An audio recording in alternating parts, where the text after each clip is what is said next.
Hi, this is Michael Buffer, and welcome to the BoxHard Podcast. Hello, everyone. This is Mikey Garcia. Yo, it's your boy, the odd guy himself, Malik King Scott. Hi, I'm Charlie Edwards. This is Fast Eddie Chambers, and you're listening to the BoxHard Podcast with my main man, Joey Coastman. Hello everybody and welcome to episode 168 of the BoxHard Podcast. This is kind of like a New Year special, I guess, although that's pretty unofficial. I am your host, Joey Coastman. I'm joined as always by the infamous, the elusive, the festive feeling, probably a little bit over that, the New Year celebrating Mr. Ayaz Sumra. Ayaz, how you doing? Happy New Year. Happy New Year to you, Joey. I'm good. How are you as well? I'm very good, my friend, very good. Right, this is going to be a slightly different show as to usual, to be honest. All of our other podcast competitors have took a break over the festive period. There hasn't been too much boxing really to go over, so, you know, I can understand why a lot of people have kind of slowed it down and not really, seen the point of doing a show, but we didn't do that. We like to give you something to listen to over this break amongst the other podcasts. So if we are, one of many that you listen to, then we're kind of making up for their miswork. This is going to be a show which consists of just one interview, which is very unusual because there's usually, 2 interviews per show. Last week we had 3 on for the Christmas special, but this is going to be one detailed interview that is a complete must listen. It's fantastic. We will be speaking later to our first guest, which will be Hasim Rahman, the former 2-time heavyweight world champion. But first, we're going to go over the review part of the show. There's not too much to mention here. Then we're going to discuss the British Trainer of the Year, which will be quite interesting. Let's start, though, with the review side of things. We're going to start here with a card that happened on Sunday, the 30th of December 2018. 1 fight or 2 fights, well 3 fights actually to mention on this bill. It happened at the Ota City General Gymnasium in Tokyo, Japan. It was shown, if I'm not mistaken, on the ESPN Plus app. We saw over here Masayuki Ito defend successfully his WBO World Super Featherweight title against the previously undefeated Evgeny Chuprikov. It ended up being a TKO in the 7th round for Ito. He's now 25-1 with 1 draw, and Top Rank will be, looking to put him in with Jamel Herring. I think Bob Arum's already tweeted about that, so I'm really over the moon for Jamel Herring to get his chance to finally become a world champion. Also on that bill, we saw Ken Shiro proceed to 15-0, a successful defense of his WBC World Light Flyweight title against Saul Juarez, who's now 24-9 with 2 draws. That was a unanimous decision over 12 rounds. And another unanimous decision over 12 rounds on the bill. We saw Takuma Inoue. That's actually the younger brother of Naoya Inoue. He's now 13-0. He picked up here the interim WBC World Bantamweight title against the previously undefeated 48-0 Tasana Salapat.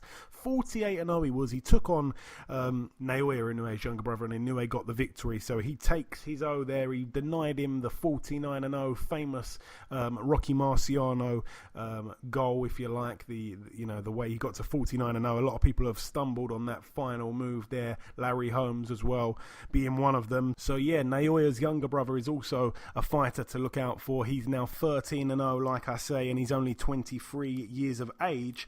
The day after that, it was actually on New Year's Eve. It happened on the 31st of December on Monday. This one took place in China, in the Wynn Palace in Macau. We saw Donny Nietes move to 42 wins. He's got 1 loss and 5 draws. It was for the vacant WBO World Super Flyweight title against Kazuto Ioka, who's now 23-2. A split decision over 12 rounds there for Nietes. Very, very close fight.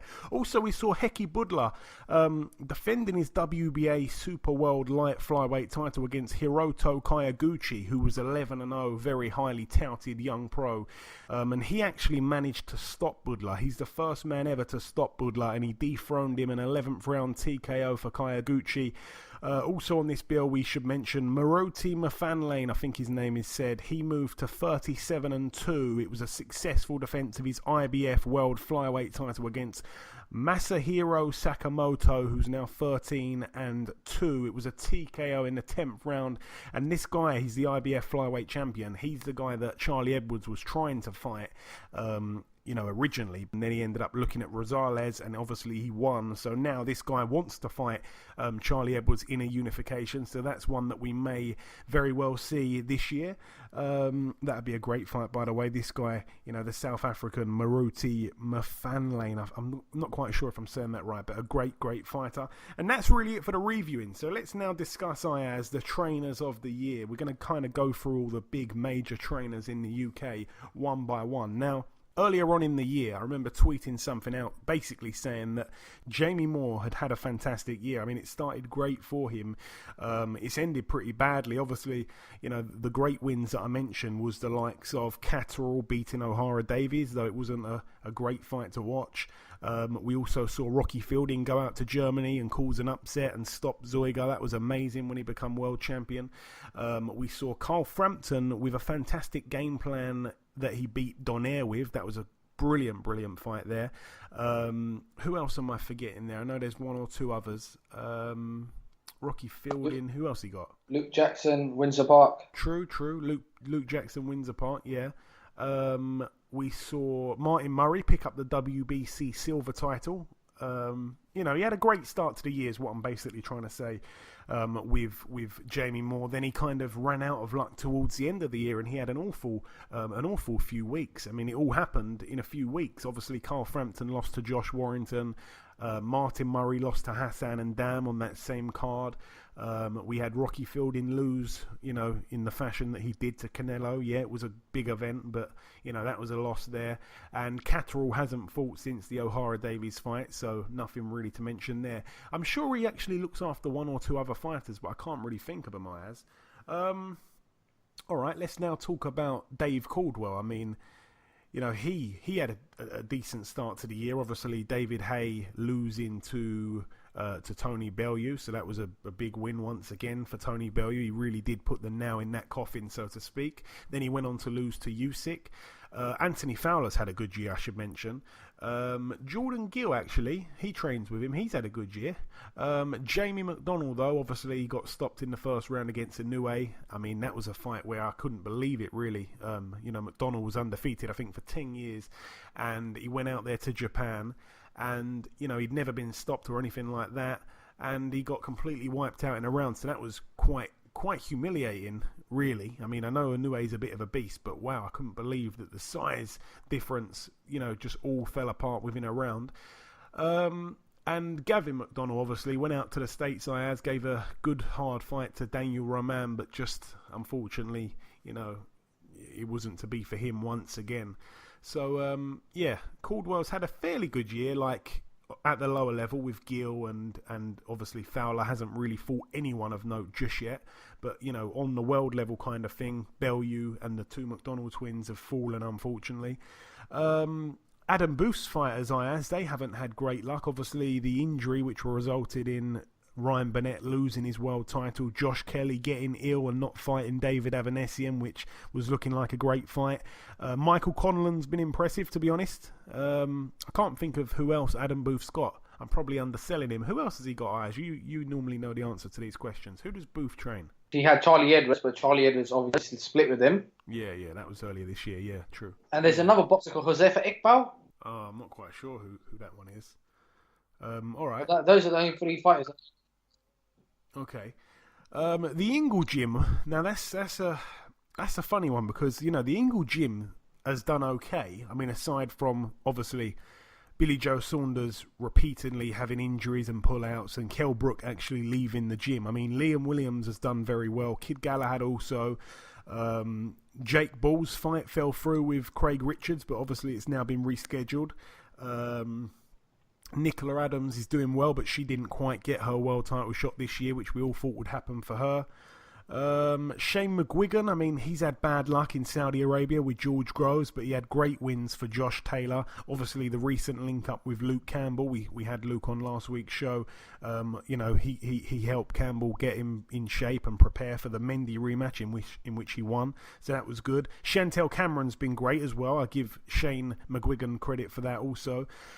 Joe Gallagher, obviously, this year he lost Scott Cardle from his gym. He had mega success with Callum Smith, like I say, beating George Groves in Saudi Arabia. Crawler is in line to get another crack at a world title. Liam Smith only fought once this year and he lost to Mungia, but he gave him a good fight. Stephen Smith hasn't fought all year. Obviously, Paul Smith retired. Natasha Jonas lost a huge upset we mentioned on last week's show to Vivian Obernauf. Callum Johnson done amazing to beat Buglioni in a round, but then he went on and lost in a very gutsy effort out in the States against Baturbiev. Yeah, it's been a kind of up and down year. Everyone had a great start to the year. Literally everyone. All the trainers had brilliant starts to the year. And then they all kind of had bad luck towards the end of the year. I can't think of a trainer, and maybe you can help me, Ayaz, or perhaps we'll ask the listeners. Can you think of a British trainer that had perhaps an awful start to the year, but then ended up having a great finish to the year? I don't know. It's difficult. I mean, I wouldn't really say that Josh Warrington's dad, who trains him, has had an awful start to the year because he was still undefeated and all that. He's done well, by the way, so he gets a mention for British Trainer of the Year, although I'm not quite sure who else he trains. Have I left anyone out in terms of all the other big kind of trainers? I mean, I'll say one trainer. One trainer that I'll give huge credit to is Tundi Ajay. Okay. Why? He's got Anthony Yard and he's got Muhammad Bilal Ali. And obviously Tundi Ajay has been a very good trainer because Anthony Yard's winning all his fight with Tundi Ajay and training him. I think Tundi Ajay is I think he's going to be the one to watch out. Okay. I mean, obviously Anthony Yard, his opposition hasn't been fantastic this year, in my opinion. He had bad luck when his fight fell through on the Fury Wilder undercard. That was real bad luck for him. And as you mentioned there, Muhammad Bilal Ali, I've seen him spar Anthony Yard, which is crazy because the weight difference is, I don't even know what the weight difference is, but he's a real good mover. He knows his way around the ring, but he has only had the one fight. Who else? There must be other trainers that we're missing out here. I just simply can't think of any. I mean, Don Charles, you mentioned him kind of thing. He got we all know what my feelings are about Chisora's win against Takam, and then he went on to lose with Dillian White the other week. There is one trainer who I think should be Trainer of the Year. Jimmy Tibbs. Jimmy Tibbs and Mark Tibbs, okay. The reason why I'm going to say that is because this training that he's done with Dillian White has been fantastic. You can see, look at the fights that Dillian White's had. 2018 has been a tough year for Dillian White, and you can see why. I mean, he fought Lucas Brown, knocked him out. He dropped Joseph Parker, first one to drop him, and he went on to win by points. And then he went and knocked out Derek Chisora. I mean, Mark Tibbs must have had a perfect game plan with Dillian White, and I think he's been I think he's the Trainer of the Year. Okay, interesting. Like I say, if anyone does have anyone that's listening does have any trainers, any British trainers that started the year on a bad note, not just on a good note, on a bad note, and then finished on a high, remind us, let us know. There could be a t-shirt up for grabs, actually. I will say that. Tweets into @BoxHard Podcast on Twitter. But that's really it for part one. Just before we wrap up part one here, there is one last thing to do, and that is to welcome our sole guest on this week's podcast. Ladies and gentlemen, please welcome the former two-time heavyweight champion of the world. It is, of course, Mr. Hasim Rahman. Hasim, welcome to the show. My man, thanks for having me. Hey, it's my pleasure, sir. It truly is. So, Hasim, first things first, I want to start with a traditional, obvious question. Where did the journey begin in the very first place? How did you get into boxing? What age were you when you first laced on a pair of gloves? I was 20 years old. I was just on the street, got challenged to do a body punching contest by a former boxer. I wound up getting the better of him. He told me he'd take me to the gym, I'd make $1 million. So I said, where's the gym? And when I got into the gym, it was almost like love at first fight. And, of course, you had a quite limited amateur career. You had 10 amateur fights before turning pro at age 22. Why so few amateur fights for you, Hasim? You didn't hang around too long. I was in the gym training with all professionals. I was the only amateur in the gym, and I was doing pretty good with every last one of them. So some Steve Nelson and Robert Mitterman, the guys who signed Oscar De La Hoya to the Olympics, they wanted to turn me pro. So I said, well, they believed I had more of a pro style, and I said, well, I don't think I'm ready. If y'all think I'm ready, write me a check, and I'll turn pro. They wrote me a check, and I turned pro. And like you say, you turned pro at age 22. The pro journey began in December of 1994. Now, you put together 12 straight wins in a row, 11 by knockout, before taking your first step up. Now, Ross Purity was a guy that I think, he kind of blew hot and cold. It was difficult to ever know which version of himself would show up. For example, 2.5 years after your fight with him, he went on to knock Vladimir Klitschko out and become the first man to ever beat Vladimir. But back onto your fight, you beat him unanimously over 10 rounds. Please talk us through that and what you can remember from that fight. Yeah, I definitely remember it. This guy was coming off a draw with Tommy Morrison where he dropped him 3 times. I thought he won the fight. He was just a rough, strong guy, and I was ready to go and try to prove myself to the world. So I was hungry. I was in the gym. I was training like I wanted to be a world champion. So I fought him. I beat him every round, and it was on to bigger and better things. And on to bigger and better things it was. You won 4 fights in a row, all by knockout, before running into former heavyweight world champion Trevor Berbick, obviously the man that finished off Muhammad Ali. Now, you went on to beat Berbick on points over 10 rounds again. And at that time, how good of a win was that for you, confidence-wise? It actually was. I think I learned more from the Trevor Berbick fight than I probably did in any other fight to this day. Because he taught me something in that fight about how mental the game is. I dropped Trevor Berbick in the first round, pretty much had him out. And then he started talking. He just started talking to me. Boy, come on, that's all you got? Boy, come on. Oh, man, I thought you could punch. Oh, come on. So he really talked me out of knocking him out. Because I really kind of like, wow, I'm hitting this guy with everything I got. And he's still talking to me. Nobody ever talked to me while because I only had a few amateur fights, and all my pro fights was pretty much knockout. So this guy taught me something, and when I go back and the more I learned about boxing, the more I know he just psyched me out. He just survived, and he used his mouth and his ring experience to survive. Because I had him. If you ever look, that's one of the most devastating knockdowns you're going to see. But he talked me out of knocking him out. He actually talked me out of knocking him out. So, rest in peace, Trevor Berbick. But he actually used his mouth to get him through that fight. And then you put together another 11 wins, 9 by stoppage. Along the way, you picked up the USBA heavyweight title. You also won the IBF Intercontinental title. You knocked out Steve Pannell in 2 rounds. Now, in Steve Pannell's very next fight, he fought Vladimir Klitschko, and he dropped Klitschko in the first round. But like I say, you stopped him in 2 and back onto your journey. Like I say, 11 wins, 9 by stoppage. Then you run into David Tua. Now, of course, you were defending your IBF Intercontinental title at the time, and you suffered defeat for the very first time. Now, you were not... No, that's just what the record say. I beat him, clearly. Go look at it. I was cheated. I've had a little look at it. You were knocked out in the 10th round of 12 in a fight where you were winning very, very wide on the scorecards. I was cheated. The man hit me after the bell. I want to talk about that, Hasim. I know. Okay. All you really had to do simply was stay on your feet. You'd have won on points with ease. And allow me, please, to tell the story here, because what happened was quite bizarre. I want the listeners to fully understand this. In the 9th round, in the last few seconds of the round, you got hit with 3 left hooks. The first one looked heavy. The second one kind of caught you in the neck. And then the bell clearly sounded, and Tua hit you with another left hook. Now, the problem is, the bell sounded 7 times. It was ding, ding, ding, ding, ding, ding, ding, 7 times. And it was after the 5th ding that his final left hook landed, and it visibly shook you up.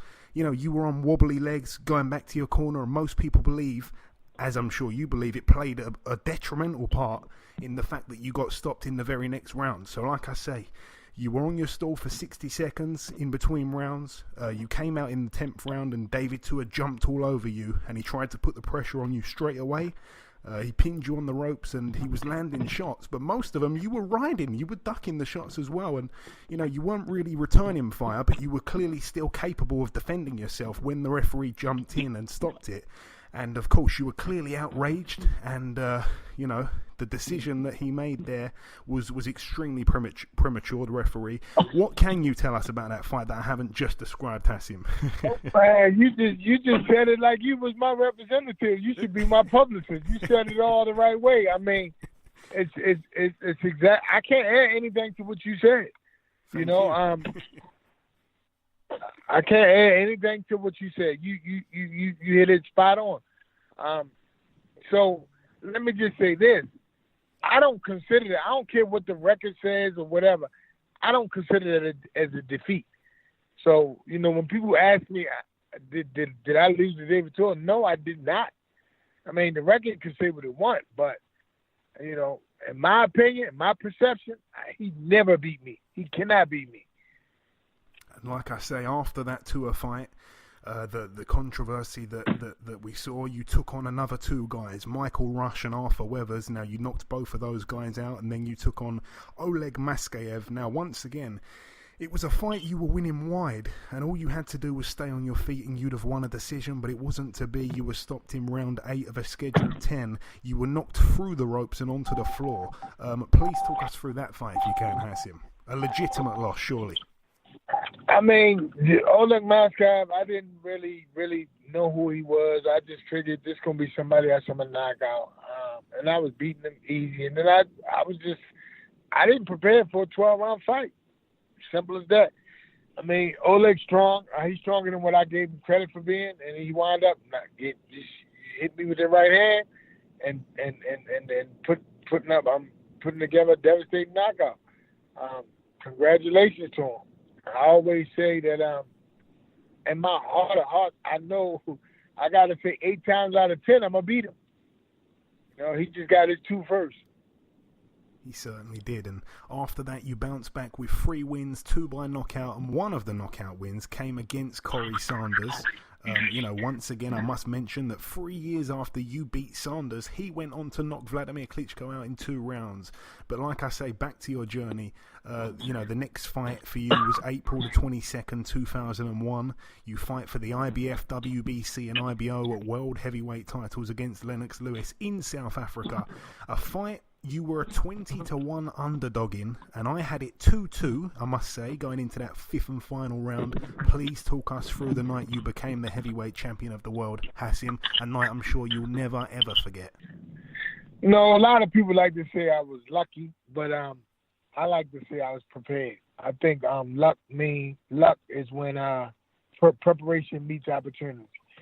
And I was prepared. I mean, almost like I felt like I used to watch. I watched the Rumble in the Jungle, and I watched when Muhammad Ali was over in Africa running, and people was running with. I had that same exact thing happen to me when I was over there. I mean, when I went running, the people ran with me. It was almost like it was eerie similar. You know, it was eerie similar. It was a young Muslim guy fighting a big guy, a big huge guy. Myself and Ali were underdogs. Nobody gave us a chance to win. I mean, it's just so many similarities that I felt like it was going to be the same thing. It was going to be the same thing. It was going to be the same outcome. I actually thought it was going to be the same round and everything, but it wasn't. But Lennox, I felt like he was strong. I actually got to see some sparring of his when he got over there, and he was looking good. So, you know, we went on and fought, and I felt like I hurt him with a shot, and he smiled at me. And I think in the 4th round, or maybe it was early in the 5th round, I remember hitting him with a good shot. Maybe it was early in the 5th round. After that, I said, I got to hit him with this right hand again. So I just backed him up to the rope, saw I opened it, and took it. And you truly did. I mean, it was brutal. There was no taking that away from you. Like I say, I don't think you were lucky at all. I had it, as I say, 2-2 going into that fifth round. It was a very, very competitive, very evenly fought contest up until you landed that shot that put Lewis away. Now, you had the rematch with Lewis, but am I right in thinking that before that you had that infamous brawl that took place in the ESPN studios, Hasim, which goes down as one of the most... Well, I don't want to say funniest, because maybe that's not the right word, but it's one of the funniest clips we've ever seen outside of the ring between two professional sportsmen. I know what caused it, but how crazy is that looking back now? It seemed to be so bizarre. I mean, when I look back on it, that's what lost me the second Lennox fight. I lost that fight, the second Lennox fight, right there. I lost it. I lost the fight right there because I just knocked Lennox Lewis out in 5 rounds. And then when we got into a scuffle, I just felt like I was so much stronger than him. Like I felt like I manhandled him. His bodyguard was because he had a bodyguard trying to pull me back. So I'm still able to control him with his bodyguard on me. And I felt like, I felt like I'm way too strong for him. So right there in my mind, all I got to do is land one shot and the fight is over. So now in my mind, he can't do nothing with me. It's just too much. It's too much. I'm just way too strong for Lennox. And I allowed myself to believe that, thinking it's just about me and not really giving enough respect to a great champion like Lennox Lewis, who beat everybody, went to 2 Olympics and the whole 9. So I just think that I thought I was just way too strong for him. By the way, from that little confrontation at ESPN Studios.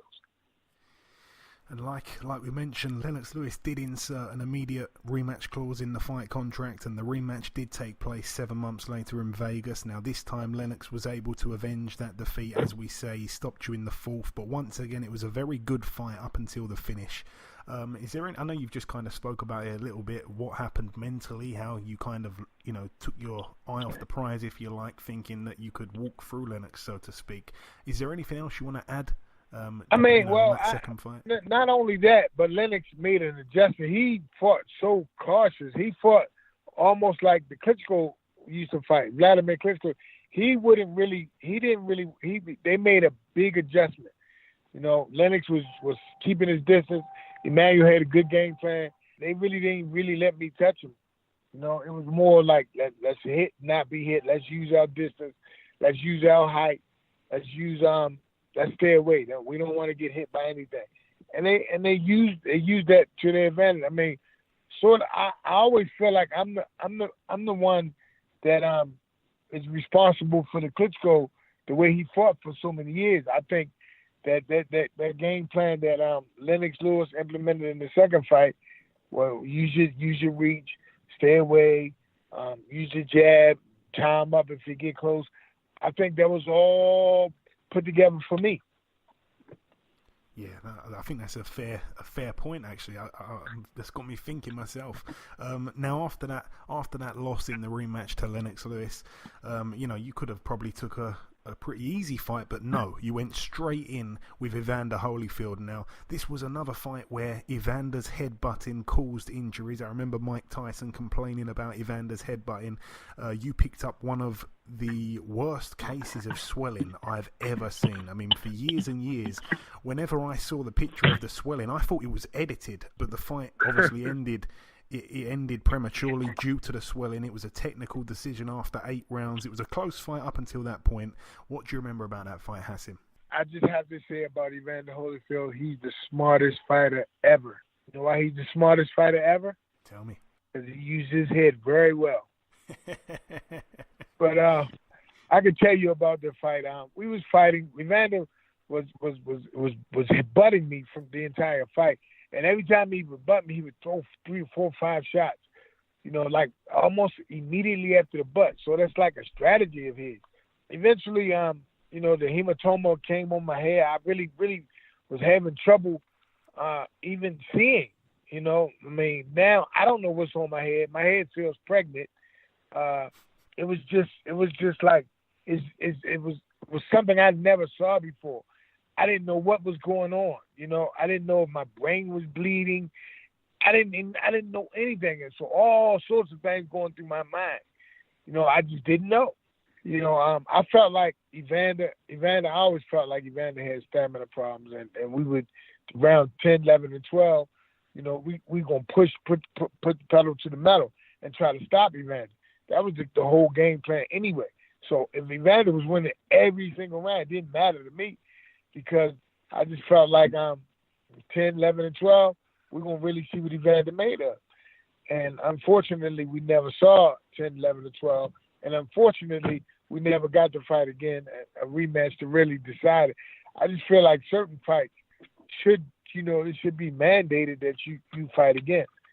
I mean, in the fight with a controversial ending like that, I think deemed for a rematch. You know, both of us was former world champions. You know, it was just, that wasn't the way, that's not the way I don't want to win a fight like that. Yeah, for sure.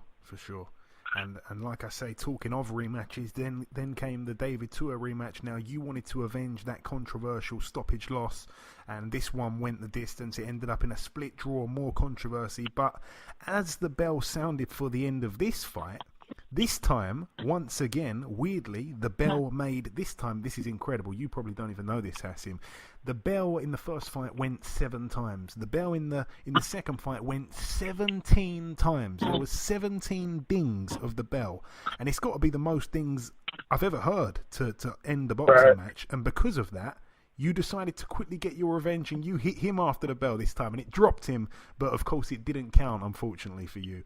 What were your memories from that fight, Hasim? And like it wasn't about a revenge thing. It was that he was still coming.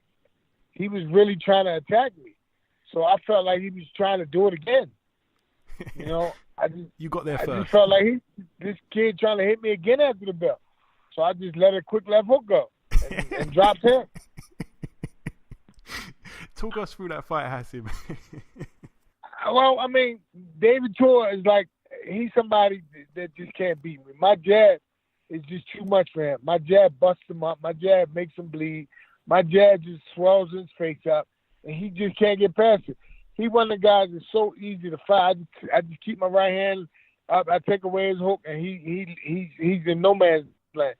He's like a fish out of water. When I take away the hook, he can't defend himself. Like, he can't do anything without that left hook. That's his bread and butter. So I just kept punishing him with the jab, punishing him.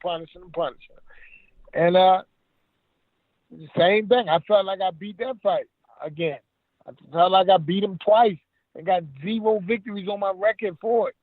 But in my mind, and any knowledgeable boxing fan, they know I beat this man twice.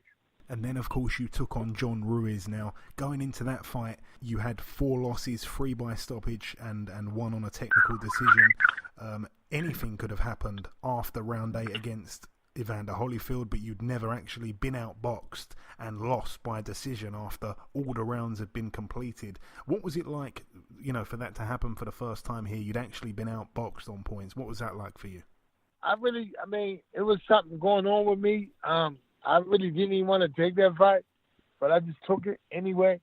And I really, I don't even think I didn't even try. I don't even think I tried. I was just in there, just going through the motion.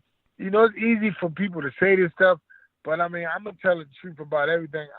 John Ruiz cannot beat me. He was just very, very, very fortunate and blessed that day. I've never watched the fight. I just know that wasn't a typical me fight. That wasn't a fight for me. I mean, that was just very, very fortunate. John Ruiz was just very, very fortunate. That's all I can say about that. But he won. I give him credit. But he was extremely fortunate. And then you go on a 4 knockout streak before running into Cali Meehan. Now, the winner of this fight would then earn the right to fight for a version of the heavyweight world title. You actually forced Meehan to retire on his stool after 4 rounds. With that win, you became the mandatory to fight Vitaly Klitschko for his WBC world title. Now, this is the fight that unfortunately never happened. It was supposed to originally take place in April 2005.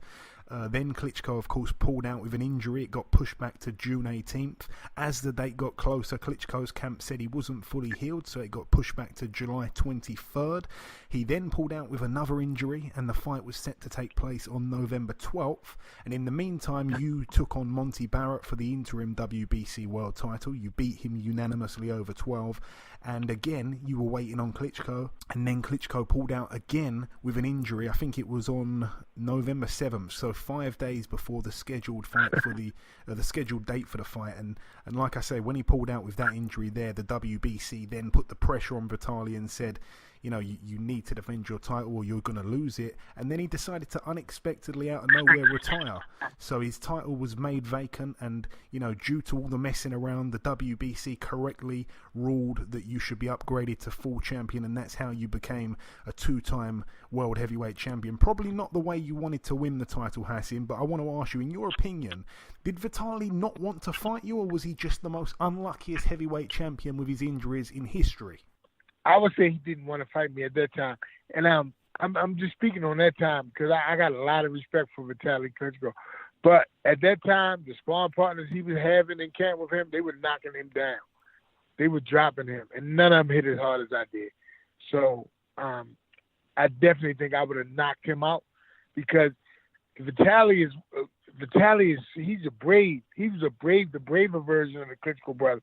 So we would have been hitting each other. He wouldn't have took the Vladimir style hit. Anytime I get close, he grab. It wouldn't have been that. If you look at Lennox and Vitaly, they went to war. So I mean, this Vitaly hit and get hit. Or he was one of them ones like, all right, I'm gonna knock you out or you gonna knock me out. So I definitely think at that time I would have knocked him slam out, kind of like early, like 1 or 2 rounds. Wow, that is a statement. And like I say, in your next fight, you defend your WBC world title against James Toney. Now, James Toney was undefeated for 9 years going into that fight. You guys fought to a majority draw. One judge scoring it to you by 6 rounds, and the other 2 judges had it a draw. But those other 2 judges, they actually had Toney a point up going into the final round. So if you didn't win that round, it would have been a split decision loss for you. That seems pretty crazy looking back at it. Did you agree with a draw that night, or was it another bad scorecard for you? Another bad scorecard, man. I beat this man, man. I mean, I don't know. Like, James Toney's a hard guy to fight.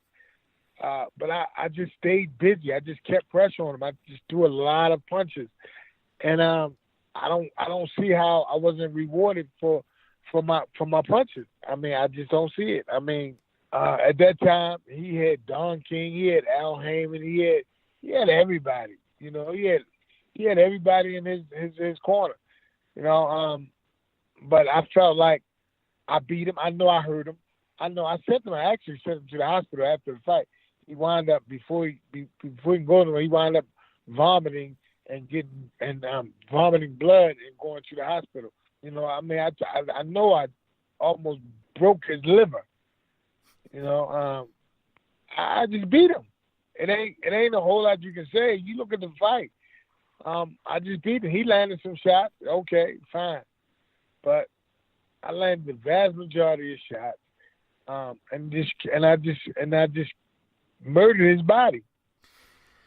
And then you defended your title against your former foe, once again, Oleg Maskayev. A very close fight going into the 12th and final round. One judge had you up, 2 judges had him up. It was close on all the cards, but Maskayev was once again able to secure a late knockout. Now, you lost the WBC world title here. Tell me this, Hasim.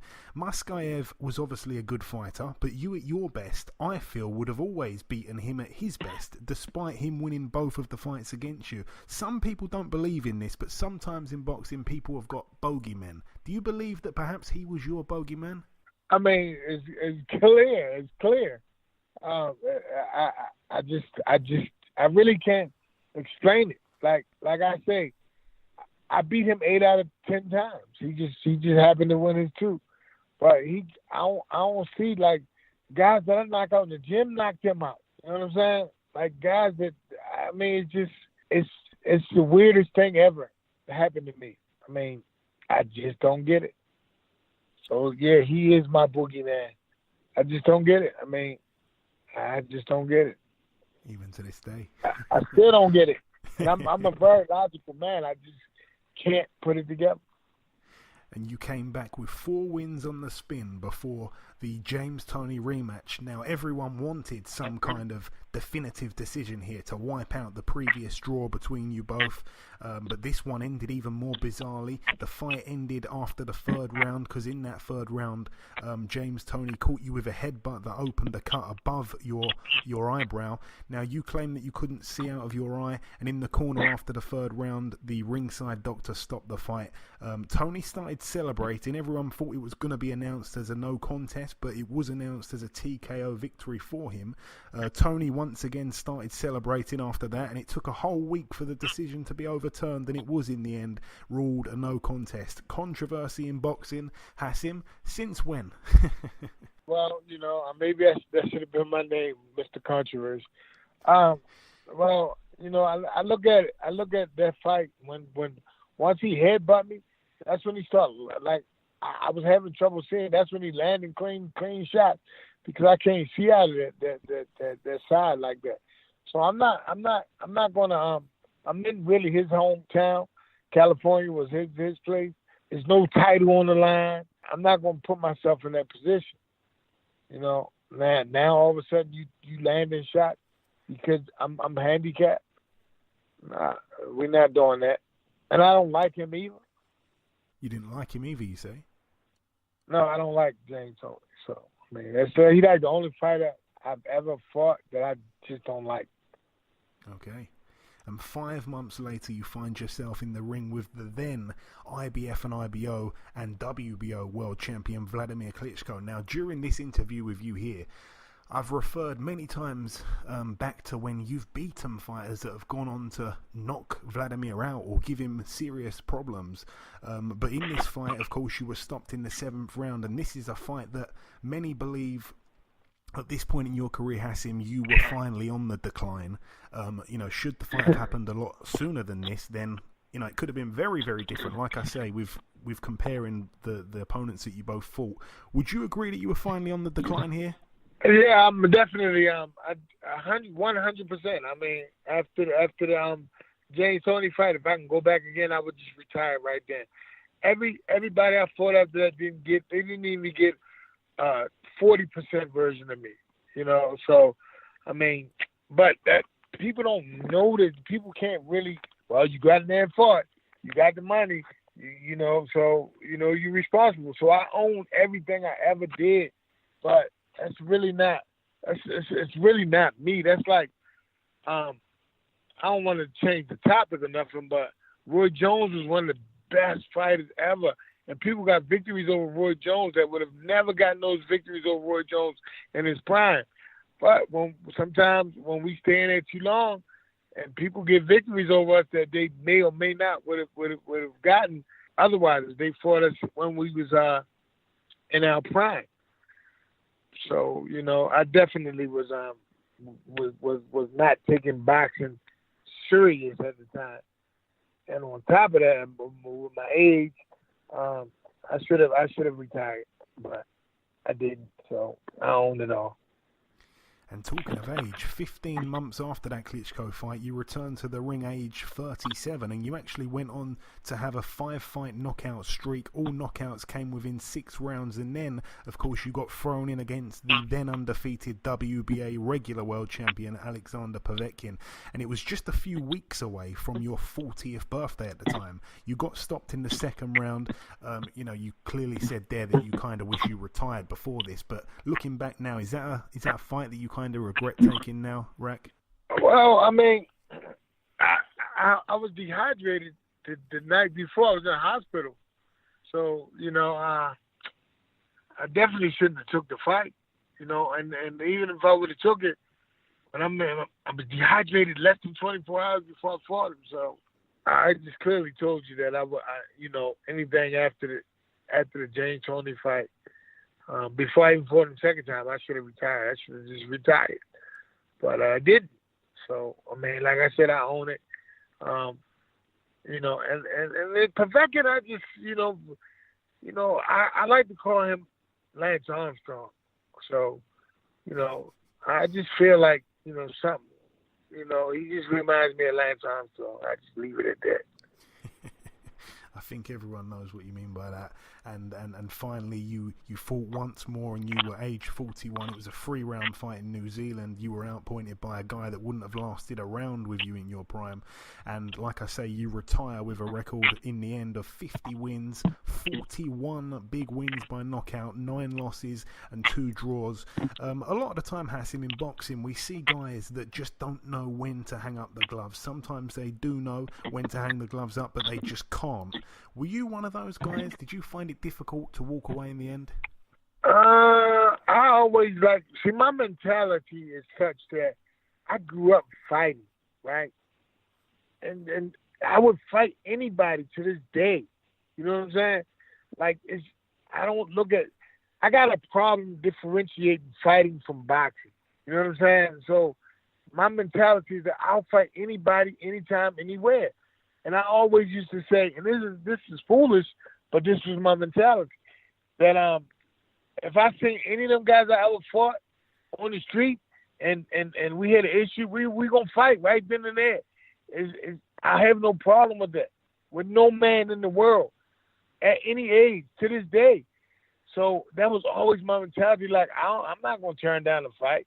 It don't really matter, But then I mean, just with age come wisdom, and I just had to just really realize that I'm going to wind up getting hurt with one of these young guys. I mean, guys who's using all types of performance enhancing things like that. It just had to hit me. Like, look, you're not really on a level playing field. So, and I honestly believe in my heart of hearts, the only person that ever beat me that wasn't doing the Lance Armstrong was Lennox Lewis. Wow, that really is something. But you say there, Hasim, about even to this day, anyone, there's a reason why I'm not in front of you doing this interview and it's over the phone. I want to ask you a couple of kind of quicker questions, Hasim, just coming down to the last couple that I've got for you. Who would you say, if you can cast your mind back and think back, who would you say is the best fighter that you've ever fought or sparred? And also, who's the hardest puncher that you ever fought or sparred over the years? Well, I would have to say Lennox, but on a punching tip, I think Lennox is right there. I'll have to give you a 1 and a 1A. Lennox is definitely a super hard puncher. But Corey Sanders was hitting me with shots from I like to say from the wrong side. I mean, he was a southpaw, fast, and he was just like, it wasn't supposed to be this way. He's supposed to regular jab, but he hit me with a southpaw jab and hook, and he was so quick and strong. So I would have to say it would be Lennox and Corey Sanders would be the hardest punchers. And I mean, by far, Lennox hit harder than anybody. I mean, Lennox and Corey hit me harder than anybody I ever fought. And who was the best fighter that you ever shared a ring with? Would it be Lennox again? I really can't. It'd be hard for me to give it to anybody else. It would be hard for me to give it to anybody else. I mean, this man went to 2 Olympics. This man beat everybody he ever fought. Gold medalist. Lennox, I just think he all-time great. I got to give him like top 2 or 3 guys ever to put on the gloves. Yeah. I think many agree, especially those people from this side of the water, big Lennox Lewis fans over here. And what are you up to now, Hasim, in your life now? Obviously, aside from having a hand in Michael Hunter's career at the moment. You've got two sons that box. They're both undefeated. Hasim Rahman Jr., he's been on this show before, obviously fighting at heavyweight, and also Sharif Rahman. Tell us about those guys. Obviously, Hasim, like I say, has been on the podcast before speaking about how proud of his father he is. Yeah, well, I mean, I just want them to learn from my mistakes, and I want them to just know that boxing is a full-time job. It's a full-time job. You should. I mean, a lot of people take breaks and take time off, and they may or may not get in the best shape they were in. I don't want that to happen for them. I want them to stay in the shape, stay on the grind, get better every week, every month, every year. You should be getting better. The minute you start declining, get out. I mean, I just think that they both have potential, but the problem with potential, man, you ain't did anything yet. So potential can go right or left. So I'm just praying for them and hoping that they keep their foot to the pedal and keep pursuing this thing in the right manner. And I believe that they could do something special.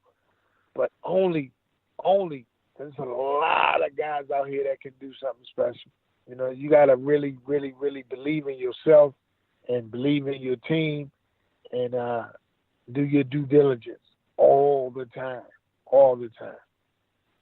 Yeah, very well said. Very true words there. Like I say, for anyone that's listening, once again, Hasim's two sons, Hasim Rahman Jr., a heavyweight that's doing really good things at the moment, and also Sharif Rahman. And like I say, his, if you like, adopted son, Michael Hunter, that's doing unbelievable things at the moment at heavyweight.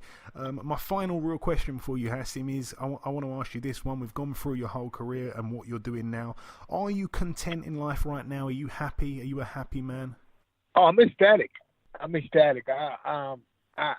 feel like if I died today, most people won't ever be able to do what I've done. But I'm doing so many things with my life right now that when I die, and my great grandkids talk about me and hear about me, and when they start talking about their great granddad, you know how it'll go. This is how it'll go. I'm going to let you hear it. They're going to say, oh, my great-granddad did this, he did that, he did this, he did that, he did this. And if I'm not mistaken, I think he was heavyweight champ. That's how the story's going to go before I get out of here. For sure, man. That is a sensational thing. And it's been a pleasure going through everything with you, Hasim. Finally, just before we let you go, I want to give you an opportunity just to send a closing message to any of your UK supporters, your UK fans out here that support you. What's your message to those guys from across the pond?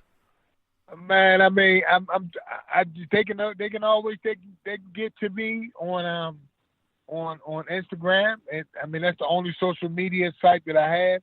But it's just Hasim Rahman. Just holler at me, I holler back. And I'm looking forward to coming over there with Michael Hunter. So, I'll see you guys soon. I don't know how happy y'all gonna be with us because Michael coming to we would love some UK action with any of your top guys. So look for us soon. We certainly will, and I really will look forward to that. But listen, Hasim, I'd like to thank you so much for coming on the podcast. It's been an absolute honour to go through your entire career. I wish you the very best of luck in the future with everything that you are involved in. And like I say, just before I let you go, Happy New Year. I wish you a brilliant 2019, my friend. My man, I appreciate it. Happy New Year to you too, and all my UK fans, haters, and the whole nine. I love y'all.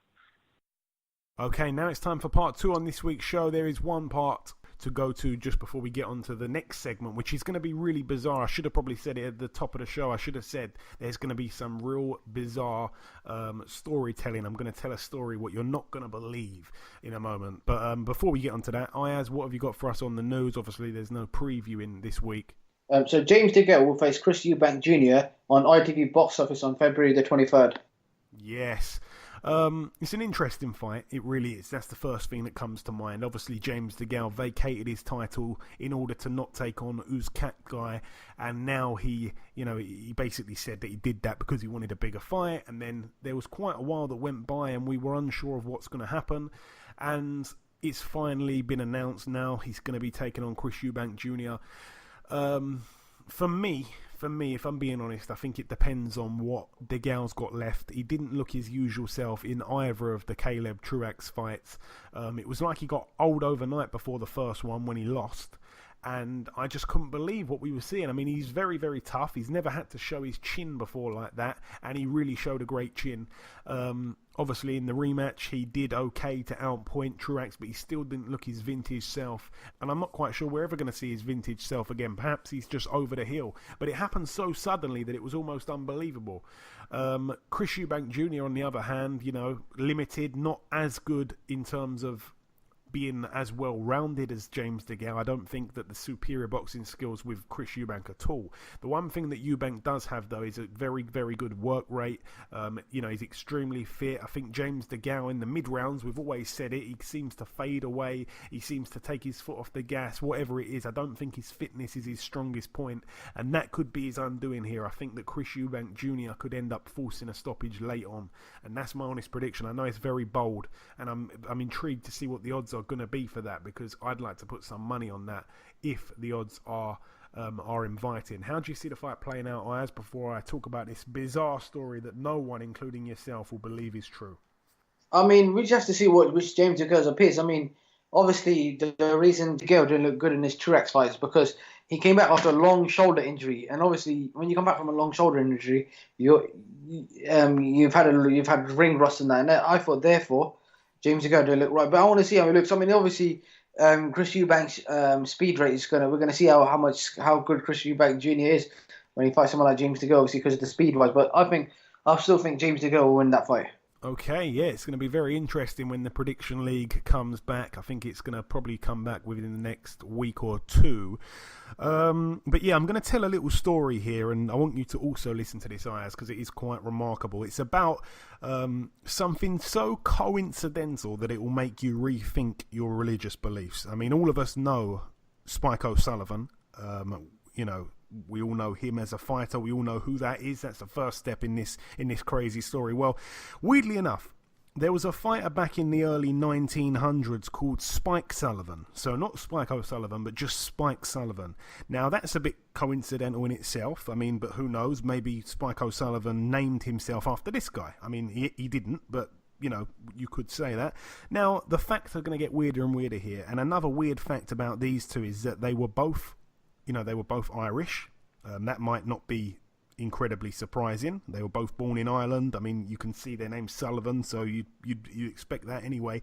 But they were actually born in two different cities that are just 30 minutes apart, so very, very close together. Now, another weird coincidence, both of them, when they made their debuts, they knocked their opponent out in the final round of the fight.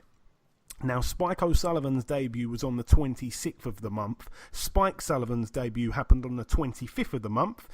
Not exactly coincidental there. There's a day apart, but still 25th and 26th, quite close. Here's another coincidence. Both men knocked out opponents named Quigley. Spike O'Sullivan knocked out Nick Quigley, and Spike Sullivan knocked out Jerome Quigley. Now, brace yourselves, ladies and gentlemen. It's about to get a whole lot weirder. Spike Sullivan decided to completely uproot and move from Ireland and relocate to Boston, Massachusetts, USA. Whilst he was there, he fought a number of times in Boston. Spike O'Sullivan, coincidentally, has fought in Boston, Massachusetts 5 times or more, if I'm not mistaken. Now, in Spike Sullivan's second to last fight, he fought an American in Canada and he got knocked out. In Spike O'Sullivan's second to last fight, he took on Lemieux. He fought a Canadian in America and got knocked out also. Spike O'Sullivan currently has got 29 wins to his name, 20 by knockout. Spike Sullivan, in his first 29 wins, had 19 knockouts.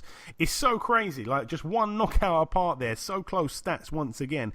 And I've saved the best little bit till last here. You'll need to grab a duvet before you hear this one because it's guaranteed to make you shiver. You're going to think I'm making this up as well, Ayaz. Spike O'Sullivan was born on July 14th. Spike Sullivan was born on July 14th. They share the same damn birthday. Spike Sullivan did go on to have a very, very, very catastrophic ending to his boxing career. He finished his boxing career in 1910, 74 years before Spike O'Sullivan was born. But like I say, his career did end in some awful circumstances. He fought a guy in his final fight in 1910. And by the way, Spike Sullivan hadn't boxed for 5 years, so he was coming off a serious 5-year layoff. And he took on a guy that was making his debut. Not only that, but he was also a late replacement. And Spike Sullivan went on to win the fight by knockout in the 6th round. And when he knocked his opponent down, his opponent landed hard on the canvas and he never, ever regained consciousness. And he later died. And strangely enough, no one even knew the opponent's true identity because he was a last-minute replacement. And therefore, he was never, ever identified. So a crazy twist there. And Spike Sullivan never, ever boxed again. And, you know, he obviously passed away at some point. And I think he's come back alive, I believe now in reincarnation to the same name, the same city and the same journey. Spike O'Sullivan, I've told him about this and even he can't believe it. It's such a crazy thing. But that's my weird story. This has been a unofficial New Year's kind of show. There wasn't too much to go over. There's no fights. No one's really relevant this week. We do like to get relevant guests on the show. Someone that perhaps fought this week or is fighting this weekend or perhaps fought last weekend. But there's none of that. It's been a break in terms of boxing and also podcasting. But we've carried on through the holidays and we've brought you a show each week. We haven't failed to deliver. And like I say, we had Hasim Rahman telling his entire career story on the show earlier on, and we brought you the review part of the show. We talked about the trainers of the year in Britain, and there is my bizarre story to cap it off, and that really wraps up what has been a very interesting and very different podcast here. And from myself and Ayaz, we'd like to wish you all a very happy new year.